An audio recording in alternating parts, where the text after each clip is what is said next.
हिंदू पौराणिक मान्यताओं के अनुसार हर साल ज्येष्ठ मास के शुक्ल पक्ष की दशमी को गंगा दशहरा के रूप में मनाया जाता है। माना जाता है कि इसी दिन मां गंगा यानी गंगा नदी का पृथ्वी पे अवतरण हुआ था, यानी कि गंगा की पहली धारा इसी दिन धरती पर पड़ी थी।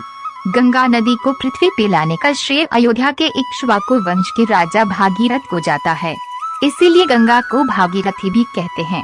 क्या आप जानते हैं कि ऐसी क्या वजह थी जिस कारण भागीरथी ने गंगा को धरती पर लाने की ठान ली?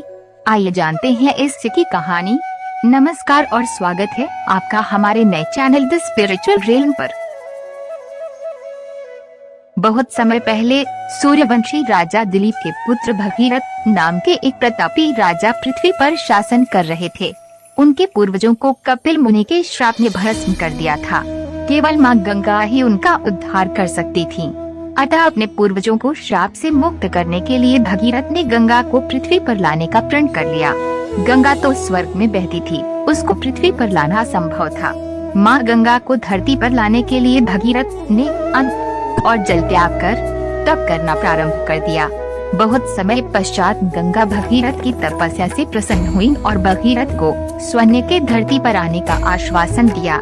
लेकिन गंगा ने भगीरथ को चेताया कि यदि वो सीधे स्वर्ग से पृथ्वी पर प्रवेश करेंगी तो पृथ्वी उनका वेग सहन नहीं कर पाएगी और पृथ्वी पाताल लोक में समाहित हो जाएगी। ये भगीरथ के लिए एक बहुत बड़ी समस्या थी। इस समस्या का समाधान केवल भगवान शिव ही कर सकते थे। अतः भगीरथ ने भगवान भोलेनाथ की आराधना करना प्रारंभ कर दिया। भगीरथ की तपस्या से प्रसन्न होकर भगवान भोलेनाथ ने भगीरथ को दर्शन दिए। भगीरथ ने उन्हें अपना पूरा वृत्तांत बताया। तब भगवान शिव ने उसकी समस्या को हल करने के लिए एक उपाय निकाला। उपाय के अनुसार स्वर्ग से गंगा की धार बहुत तेजी से पृथ्वी की ओर आई। गंगा के मार्ग में भगवान शिव आ गए और सारा जल उन्होंने अपने मस्तक पर ले लिया। सारा जल उनकी जटाओं में समाहित हो गया, उसकी एक बूंद भी धरती पर नहीं गिरी।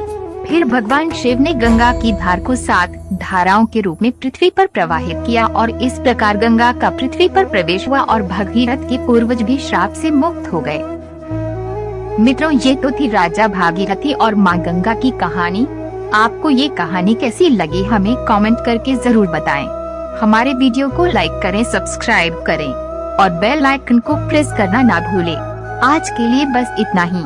मिलते हैं हमारे अगले वीडियो में। तब तक के लिए धन्यवाद।